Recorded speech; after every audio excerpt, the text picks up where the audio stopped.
샬롬, 간밤에 잘 보내셨습니까?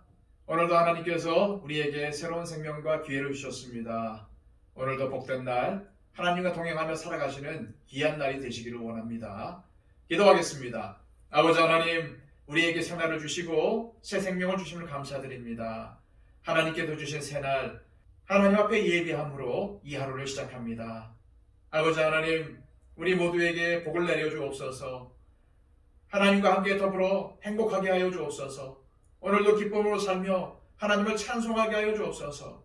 우리의 삶을 통해서 예배가 나타나게 하여 주시고 우리의 삶이 늘 하나님께 영광을 돌리며 하나님을 예배하는 삶이 되게 하여 주옵소서. 아버지 하나님, 그리하여 주변에 있는 사람들이 보기에도 하나님 믿는 사람은 다르구나, 교회 다니는 사람은 다르구나 라는 칭송을 받게 하여 주옵소서. 오늘도 주님, 우리 주변에 있는 사람들에게 선한 영향력을 끼치게 하여 주시고 많은 사람들을 예수 그리스도의 생명으로 인도하는 우리가 되게 하여 주옵소서. 오늘도 말씀을 듣기를 원합니다. 말씀하여 주옵소서. 또한 우리의 삶을 인도하여 주옵소서. 주님과 동행하는 삶, 늘 항상 주님 편에 서는 삶이 되게 하여 주옵소서. 오늘 하루도 주님께 맡겨드리며 예수 그리스도의 이름으로 기도하옵나이다. 아멘.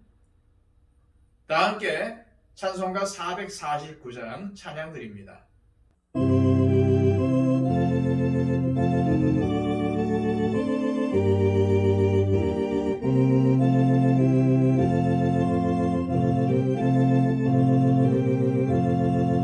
예수 따라가며 복음 순종하면 우리 행할 길 화하겠네.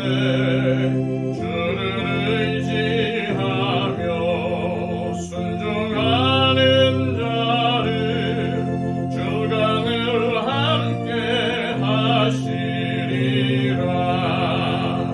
의지하고 순종하는 길은 예수 안에 즐겁고 복된 길이로다.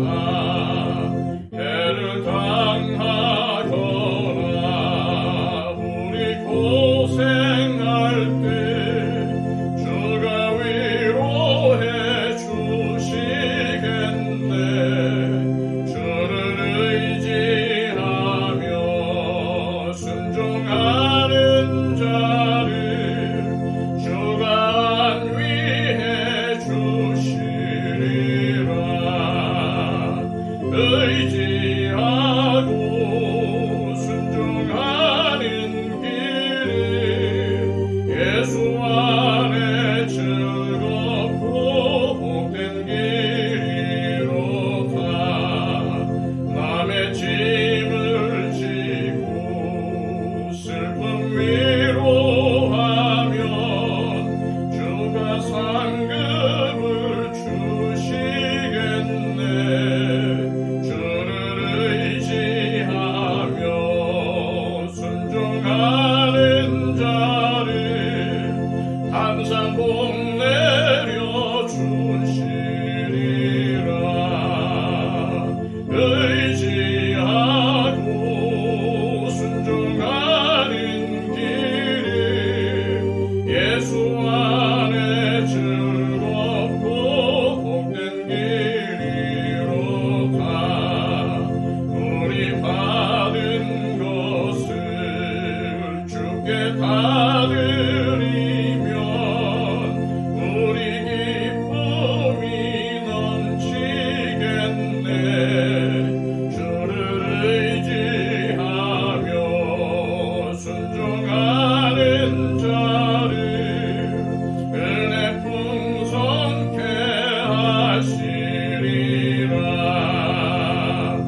주시리라. 의지하고 순종하는 길은 예수 안에 즐겁고 복된 길이로다.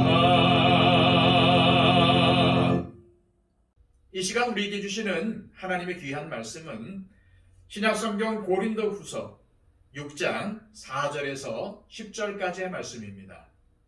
신약성경 291쪽입니다.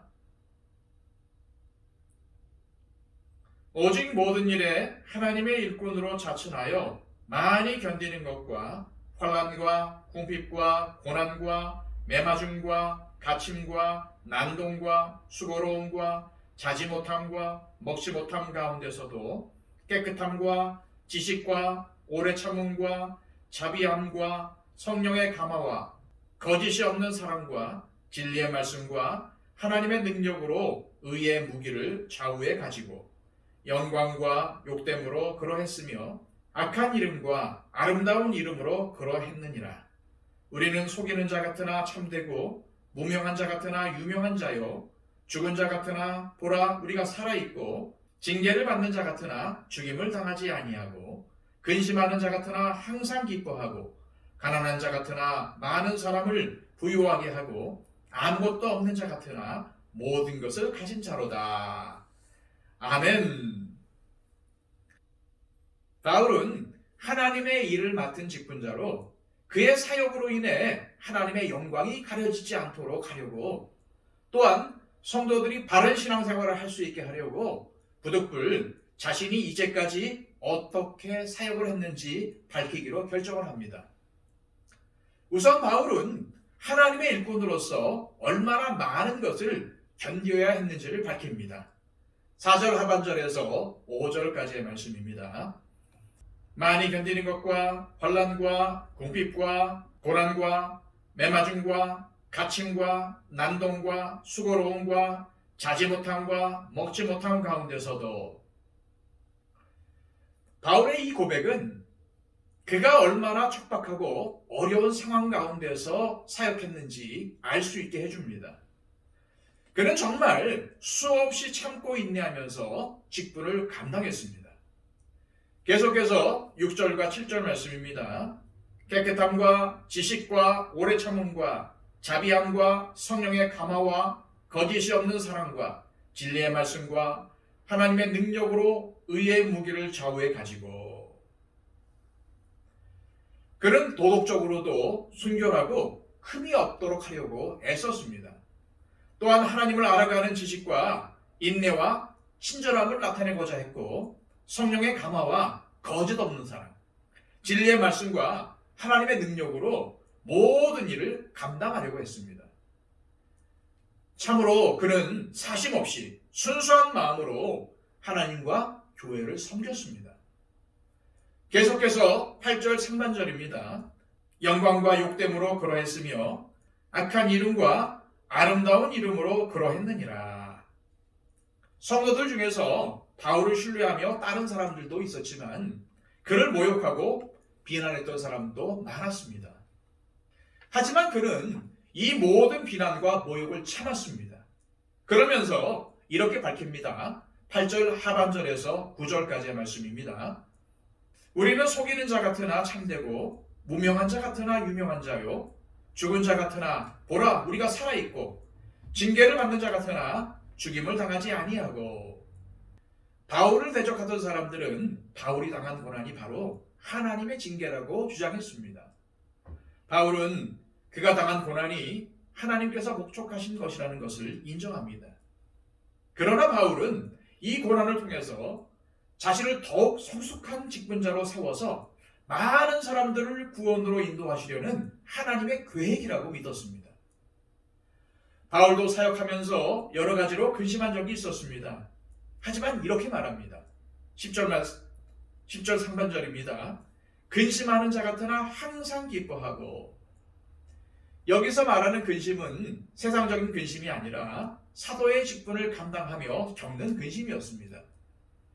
하지만 그는 근심에 휩싸이지 않고 항상 기뻐했습니다. 자신의 모든 것은 하나님께서 주관하시고 완성하실 것이라고 확신했기 때문입니다. 그래서 그는 생각대로 사역이 잘 안 되고 사람들이 말씀을 거부하고 복음을 전하다가 감옥에 갇힐 때조차도 기뻐할 수 있었습니다. 결국 하나님은 그를 통해서 복음을 세상에 전파하시고 하나님 나라를 확장시키며 수많은 영혼을 구원으로 인도해 주실 것이라고 믿었기 때문입니다. 무엇보다도 하나님께서 그의 사역을 인정해 주실 것이기 때문에 그는 기뻐할 수 있었습니다.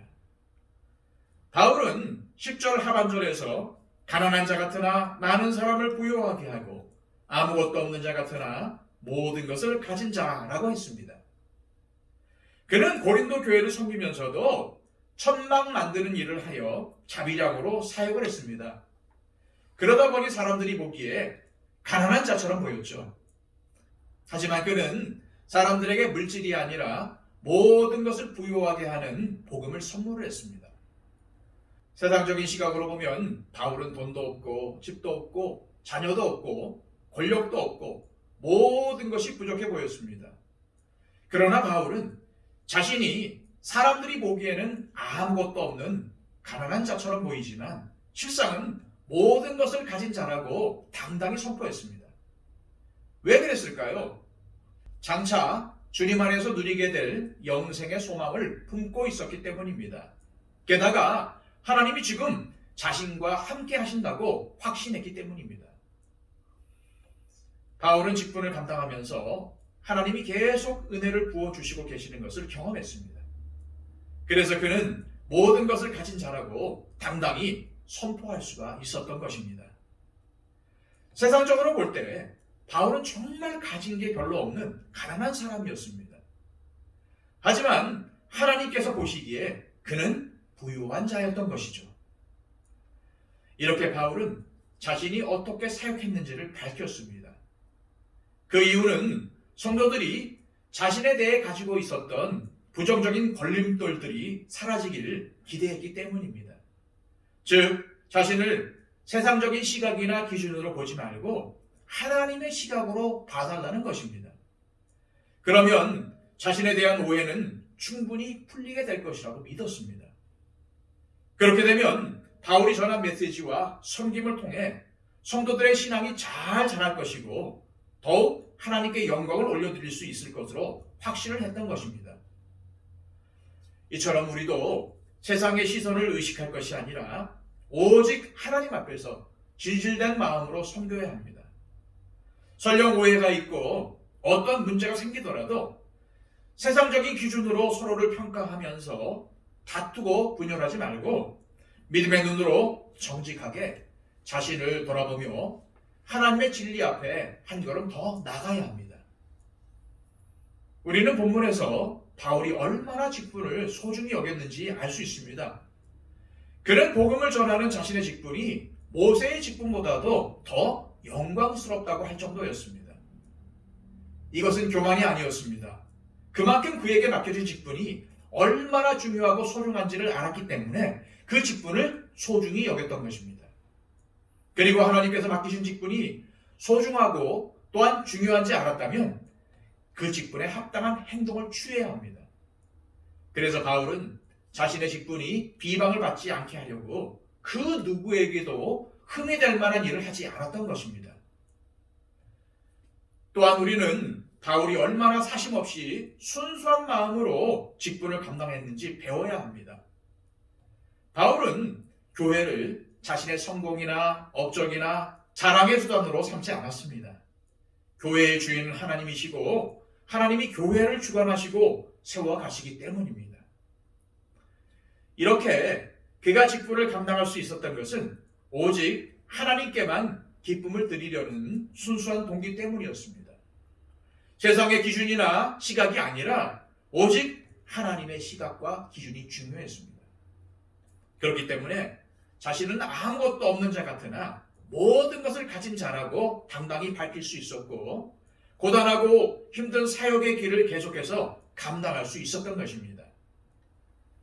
이 시간 기도하실 때 주님, 우리도 바울처럼 직분의 소중함을 알고 사심 없이 순수한 동기로 섬기며 세상의 기준이나 시각이 아니라 오직 하나님의 기준과 시각을 중요하게 여기며 그래서 하나님께 크게 칭찬받는 삶을 살게 해주옵소서라고 기도하시길 바랍니다.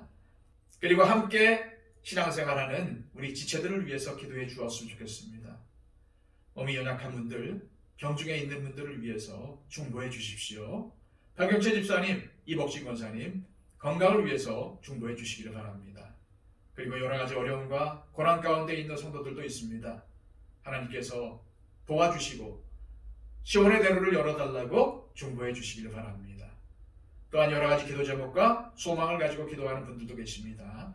그분들의 소망이 하나님의 뜻 가운데 이루어지게 해달라고 중보해 주십시오. 또한 우리 더 처치가 하나님께 기쁨을 드리며 하나님께 사랑을 받는 공동체가 되게 해달라고 기도해 주시고 서로 섬기며 서로 아끼는 공동체가 되게 해달라고 기도해 주십시오. 그리고 세상에 복음을 전하며 온 세상 곳곳을 다니며 복음 전파하는 우리 선교사님들을 위해서도 기도해 주시기를 바랍니다. 다 함께 기도하겠습니다.